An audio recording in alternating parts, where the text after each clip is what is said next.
Unang kilig at saya ang paparating na holiday season para kina Janine at Jericho. Dahil dito na ang pangalawang Pasko na magkasama nilang ipagdiriwang at ngayong taon, mas espesyal pa dahil muli nilang pagsasama-samahin ang kanilang mga pamilya para sa isang warm at intimate celebration.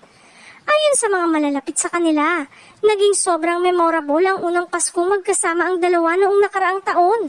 Kaya naman, ngayong pangalawa na, mas relax, mas natural at mas puno ng inside jokes at traditions na nabuo na nila. Mukhang nagiging annual tradition na raw ang pag-host nila ng Christmas dinner na dahan-dahang nagiging paborito ng pare-parehong pamilya.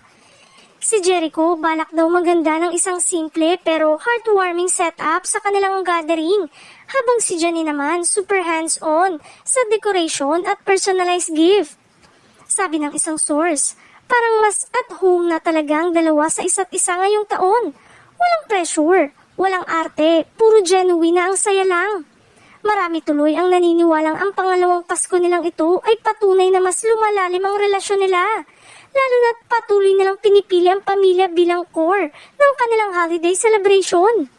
Sa dami na naghihintay sa kanila, traditions, banding at tawanan, mukhang magiging isa na namang unforgettable Christmas ang taon na ito para kina Janine at Jericho at sa kanilang mga mahal sa buhay.